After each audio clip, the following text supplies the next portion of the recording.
Jadi itu menurut saya ledekan bahwa lu baru berencana bikin, gue udah bikin.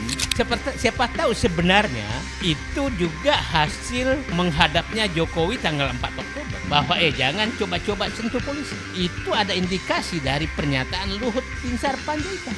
Saya menyatakan itu betul-betul menghancurkan semua kredibilitas Pak Prabowo terhadap prestasi yang dicapai selama 10 tahun. Kalau sampai tanggal 20 Oktober dia kendor membentuk tim reformasi polri.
Ini 17 September, persis sebulan, Presiden Prabowo mengangkat Ahmad Doviri menjadi staf khusus, penasehat khusus reformasi polisi. Persis sebulan, 17 September. 17 September dulu, 17 Oktober. Bersamaan dengan sprint yang diterbitkan oleh.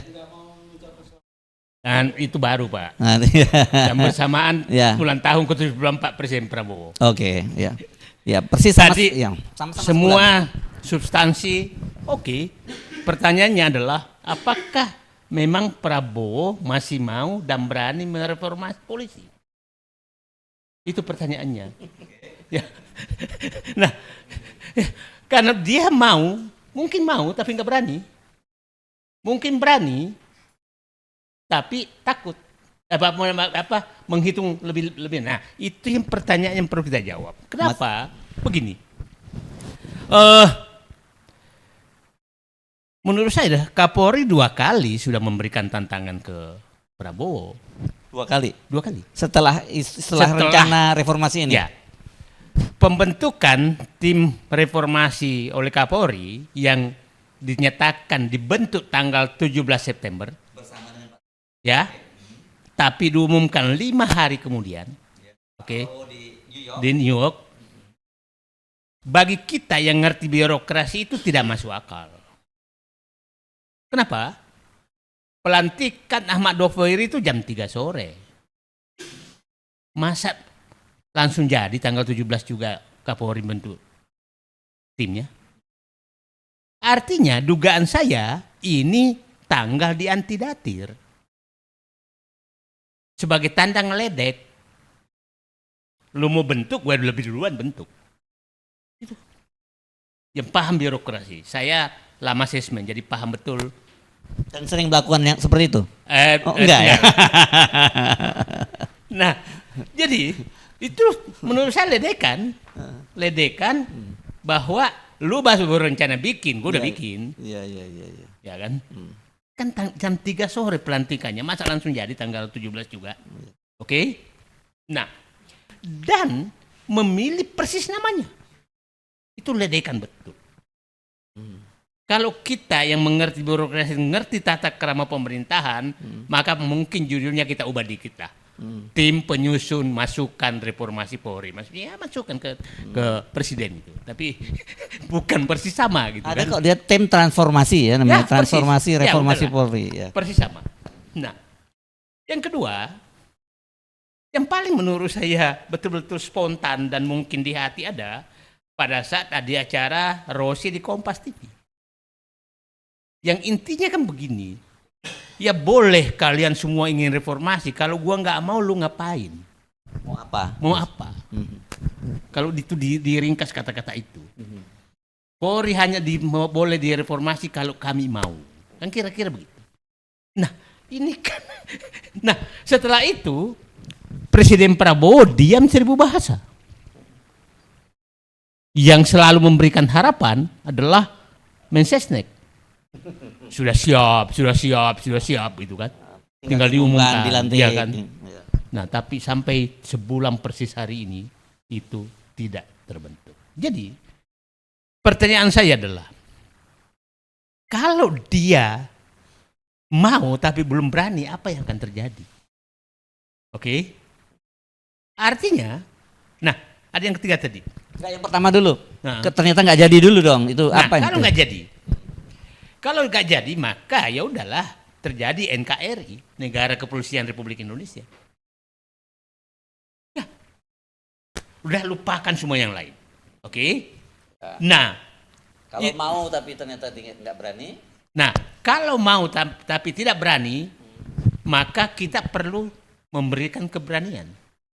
Nah, Pak Prabowo 3 hari lagi masuk 1 tahun. Nanti dulu.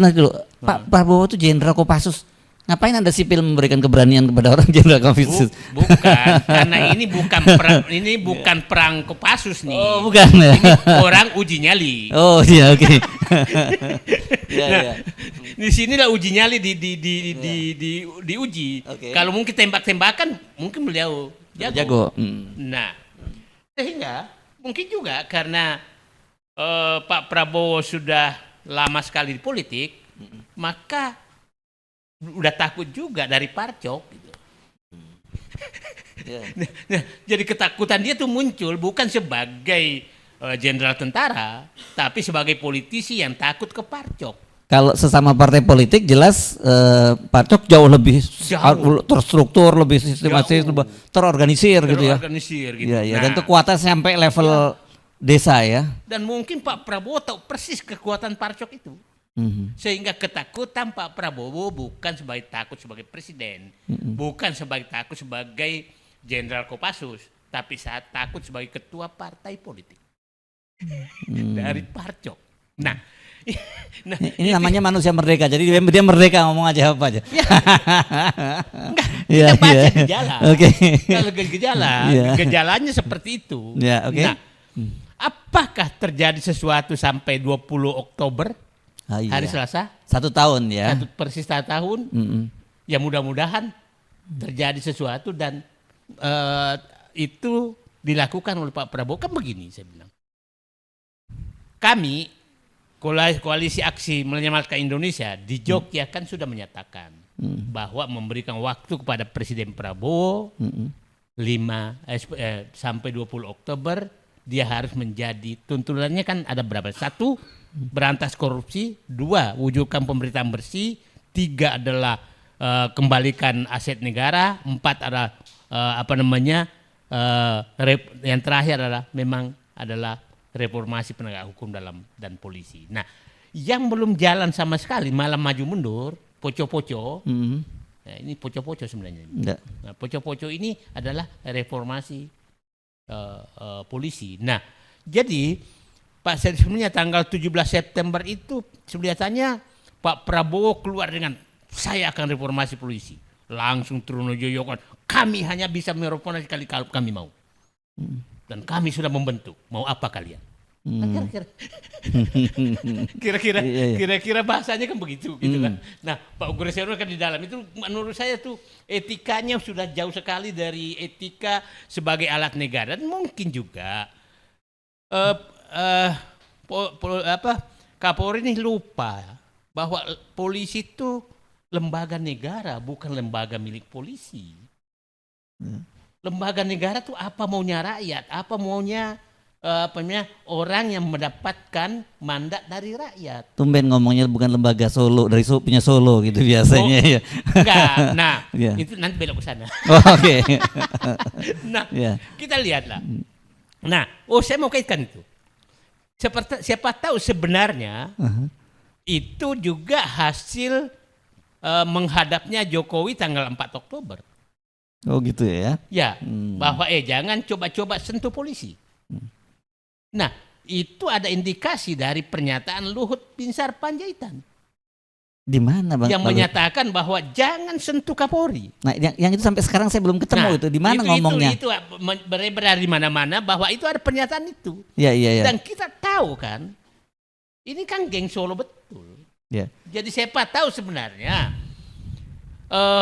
Pak Prabowo ini memang ya masih takut dengan geng Solo sehingga membentuk reformasi polisi aja nggak berani gitu. Nah karena ada kaitan setelah itu 4 Oktober menghadap gitu loh, menghadap Jokowi. Kalau itu bukan, kalau dalam konteks seperti yang Anda sebutkan bukan menghadap, berarti mendatangi. Kalau yang seperti itu. Ya, mendatangi. Kalau menghadap itu kan memohon, iya kan? Tapi kalau itu mendatangi. Kalau itu mendatangi berarti isinya mengancam gitu ya. Enggak harus ya. Iya. Nah, pertanyaan saya sekarang, kalau sampai tanggal 20 Oktober dan tidak dilakukan tidak terbentuk tim reformasi Polri, itu berarti kita tidak boleh berharap apa-apa lagi. Saya menyatakan itu betul-betul menghancurkan semua kredibilitas Pak Prabowo terhadap prestasi yang dicapai selama 10 tahun kalau sampai tanggal 20 Oktober dia kendor membentuk tim reformasi Polri. Apa sih prestasinya selama 1 tahun? Pemberantasan korupsi. Oke, kita akui itu. Pengembalian aset-aset negara, kita akui itu. Nah, mulai melakukan pembersihan. Nah, saya istilah tadi apa? Ada presiden men, ada Prabowo men gitu. Apalagi nih, ada istilah apa lagi ini? Kalau presiden men itu campuran dari berbagai komponen kekuasaan dalam presiden. Tapi kalau Prabowo men itu ya betul-betul orangnya Prabowo gitu. Nah, maksud saya begini. Ini kita tunggu 3 hari lagi. Ya. Kalau Prabowo kendor pembentukan ini, maka kredibilitas beliau pertaruhannya yang saya nilai beliau bahwa dia adalah pemberani, nasionalisme, integritas oke, ya apa boleh buat. Saya bertanya jadinya, apa benar?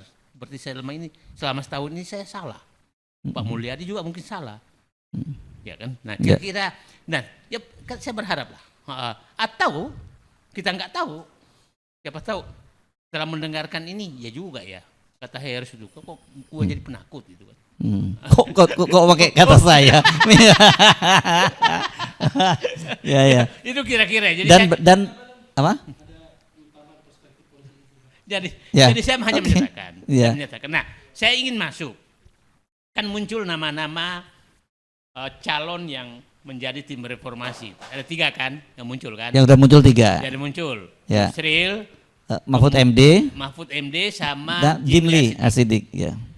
Saya percaya orang ini, tapi saya juga was-was karena sering juga 3 orang ini tukang cap.